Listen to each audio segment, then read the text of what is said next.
There's always this notion of the starving musician. People assume that musicians never made any money, but that was the truth because musicians are always getting screwed over. We wanted to create a way that would democratize access to music distribution for everyone, where literally anybody in the world could upload their music and sell for whatever price they want or stream for free. And we always wanted a way to monetize streaming. We put them in music when they were around 4 and 5 years old. We thought of music as a sort of discipline, of working really hard to achieve something. I was talking to my dad and he was like, I think Brian's working on a music website.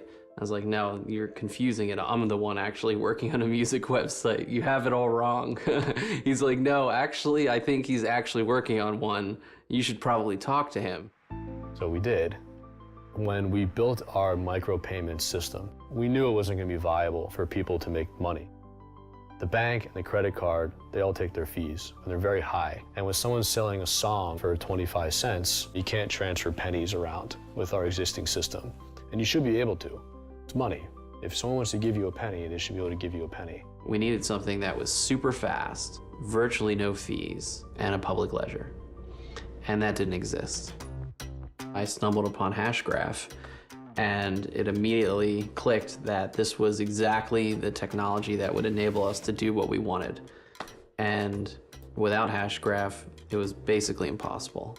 Hedera Hashgraph enables us to build a dApp with an integrated utility token that can power micropayments directly from fans to artists. Someone can stream the song, and that artist gets compensated immediately with 90% right into their wallet. And, you know, it's game-changing. Being able to be paid immediately per stream makes all the difference. It motivates you to keep getting people to listen to your music. We want to be able to get the money back, get it quickly so that we can put that money back into our business. To be able to get it like that is everything. I think for musicians, the future is very bright. And in the future, you'll be able to put your music out there and earn a living just based on your creativity. Ladies and gentlemen, help me to welcome Brian and Andrew Antar from Hero FM.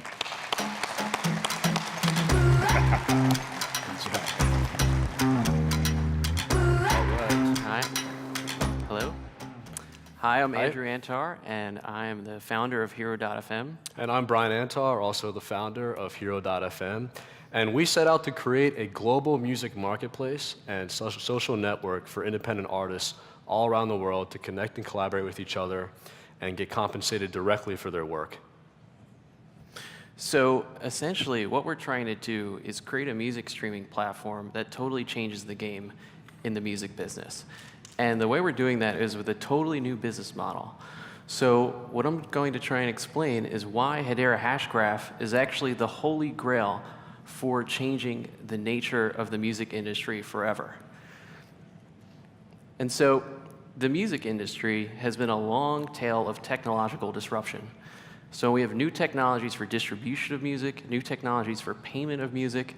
So we started out with the vinyls and 8-tracks, cassette tapes. And as you can see, the actual medium of music distribution and payment has influenced the market itself.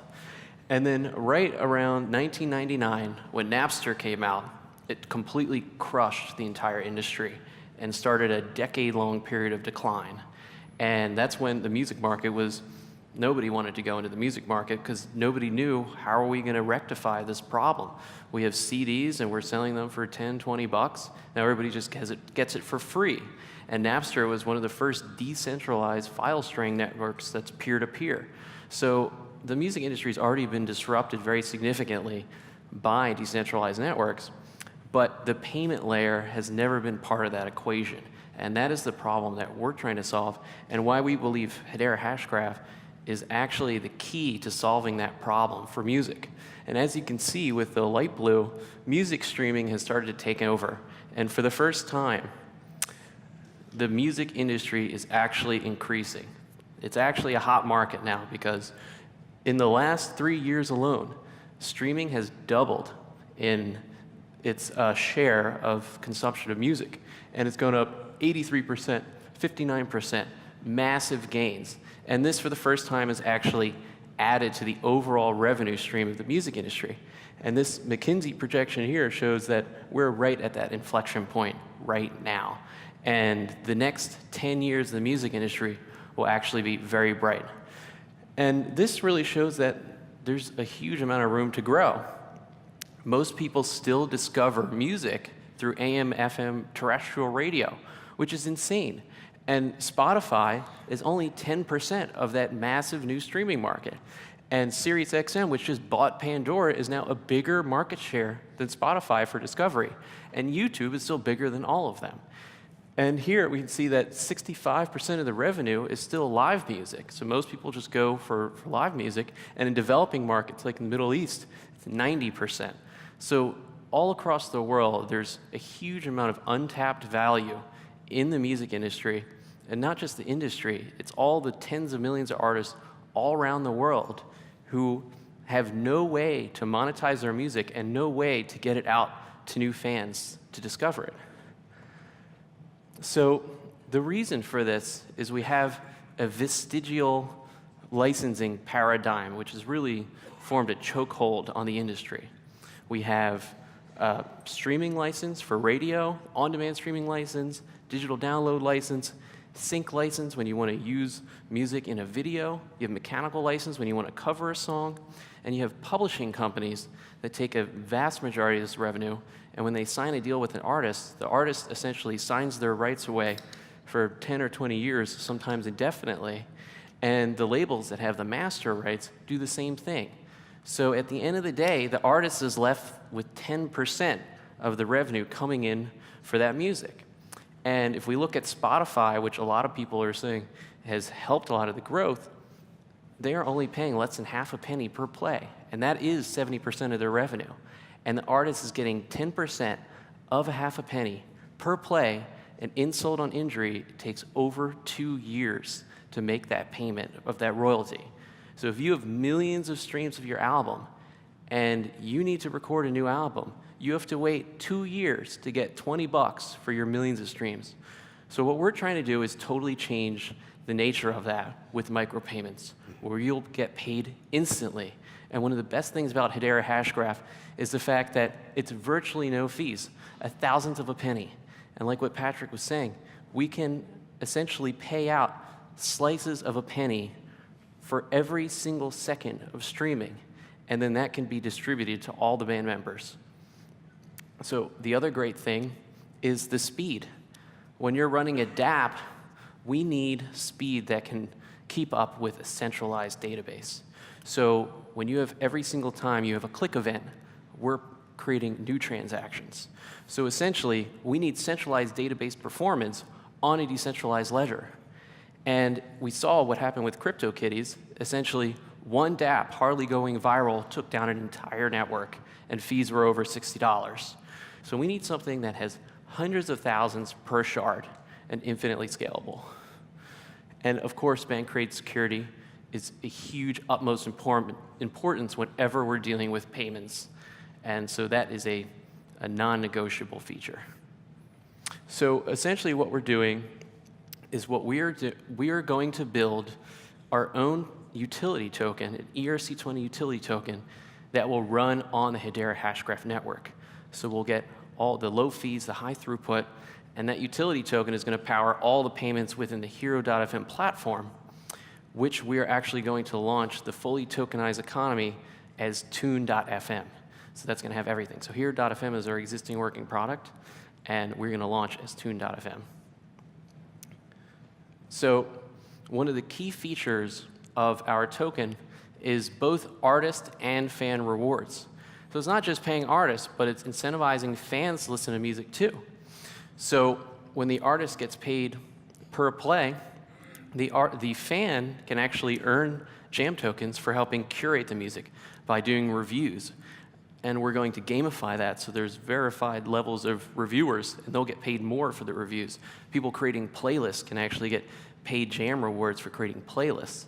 And so when you're listening to a song for the first time, the artist will actually be able to purchase verifiable first-time streams of that song. and the fans will actually get paid when they're listening for the first time. So gamification is great, but if you only have badges, all you're getting is a nice graphic in your face. But with micropayments, we can actually incentivize all these gamification layers with real currency.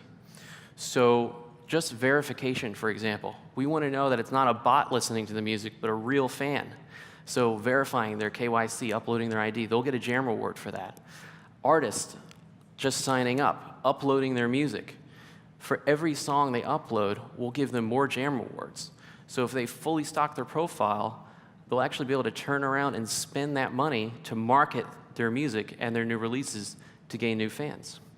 So we're creating a decentralized marketplace where fans and artists will be able to buy music and streaming, and artists will be able to buy verifiable first-time streams from new fans, and they'll be able to bundle that with reviews.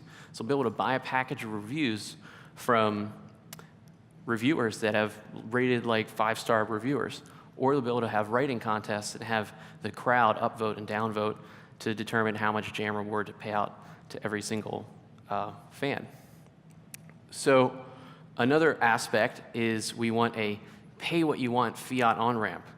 So while you're getting a lot of jam tokens just for signing up, there'll be plenty that you can do for free. You'll actually be able to make money on the platform, but we want a way so that fans can have a pay what you want subscription, whether it's $2 a month or $20 a month or $100. They'll be able to accumulate jam tokens and charge their card for that. And that is a way to inject more fiat into the marketplace. But depending on how you use the platform, you might only spend $3 or $4 equivalent per month for 20 hours of listening like you do on Spotify, or you might get paid $10 a day if you're curating music all day. So there's a lot of different ways to engage with the marketplace, and instead of a one-size-fits-all subscription, we're creating a pay-as-you-go model where every single person is proportional to the value that they're adding to the network. So one of the key parts of this is the proof-of-stream audio protocol that we're building. And what that is when an artist wants to promote their music, they want to know that the person listening to their music that they're paying for is a new fan, that it's a real person, that it's the first time they've ever heard that song. So if I buy 1,000 minutes of new fans, new listens, I want to know exactly how many seconds they streamed it, what volume they streamed it at. Well, you can ping the microphone to make sure the music's actually playing, and there's verification of that fan, and I know that fan's exact identity, and if they stop using the site, it'll pause. And so we can actually verify that a real person listened to your song for the first time ever. Now, if they hate the song, they can skip over, and it's only the 10 seconds that they listen to. If they love the song, then they'll stream it again and again and again, and that is paying out to the artist for those next streams after the first one that you got paid for. And then the artist can set a threshold like 10 streams that will unlock digital ownership, so unlimited streams for life, and available offline, lossless, high-fidelity downloads of that song, as well as native lossless playback on the mobile phone. So, Nice. thank you. So we spent the first few years building our core audio technology of how to handle these lossless, uncompressed master files coming directly from the production software. So our system only accepts these specific files coming out of, say, Pro Tools or Fruit Loops or anything directly from the recording studio. And this does a couple things. The first is that we can take these files, they're very, very heavy. I mean, they could be 100 megabytes per song. And we compress them in many, many different types of formats for streaming and downloading.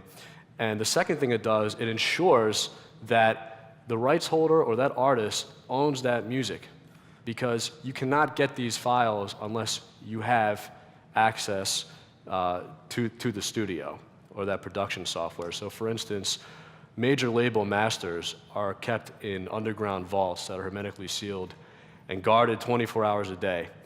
Because they're worth millions. So these files, we make sure that that artist owns it or that rights holder owns that, And we won't accept anything uploaded, say an MP3 compressed, like if somebody wanted to upload Taylor Swift or Jay-Z, the system will not accept that.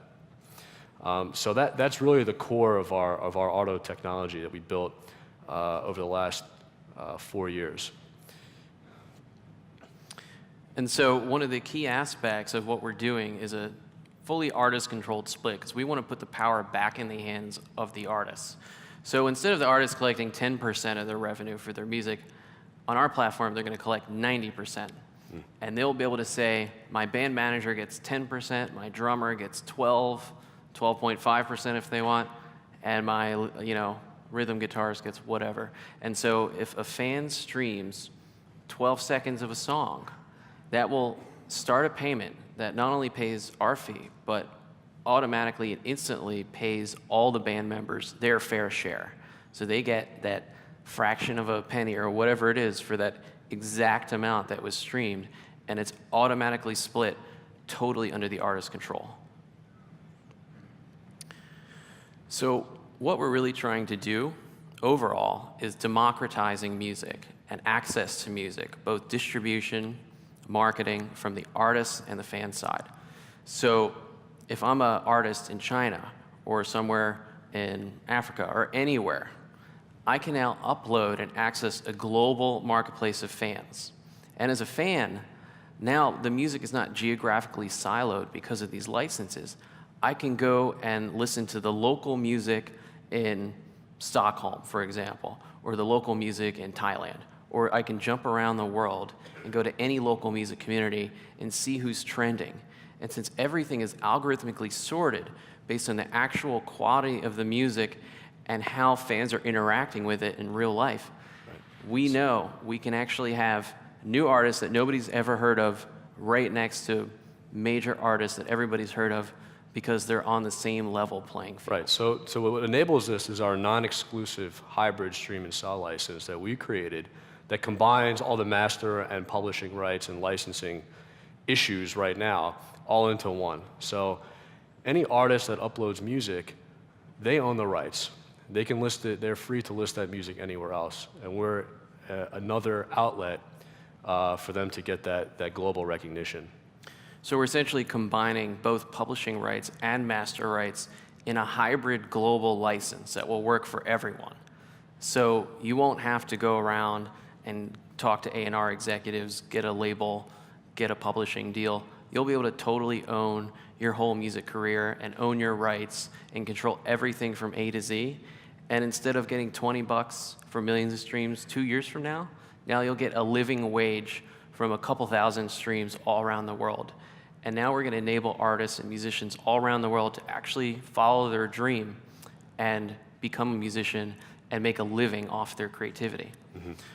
So Hero.fm is a fully featured working product, and we have over 5,000 artists on the platform right now. And it's a fiat marketplace, but we will be replacing that with a fully tokenized micropayment marketplace called Tune.fm. And we're going to be launching that in 2019. So we're really excited to be sharing what we're doing. And currently, the product right now, you can play around and discover new artists on Hero.fm. And all the music from the live stream is also featured artists from Hero.fm in the live stream today. And if you go to token.hero.fm, you'll be able to learn all about what we're doing with micropayments. And today we're announcing that we just released V2 of our new white paper, where we go into all kinds of details about gamification, proof of stream, everything that we're doing. And we're really excited to launch the Jam token on Hashgraph. And we think that Hashgraph is truly the technology that can propel us into the future. So over the years, we've also put together different showcases. We did a couple years ago at South by Southwest, we brought about 30 bands from around the country and did a boat and festival. So we really like to work with artists hands-on and really support what they're trying to do. And these are sort of, these type of things, these festivals and events is part of our future vision, or current and future vision. And we have more details about that in our white paper, our brand new white paper. So we actually have a direct relationship with all of our artists because it's all user-generated content. as opposed to the Spotify model where they sign 3 deals with 3 major labels and get a blanket license, and they have to put all kinds of money up front, and basically they have no relationship with the artist because the artist is actually not getting any of the money. They're paying out to the rights holders. So with a direct relationship, we can pay directly to artists, and fans can engage directly with artists, and artists can engage directly with fans, and we believe that is the future of the music industry. And with Hedera, we can do it. So thank you for listening. Thank you very much.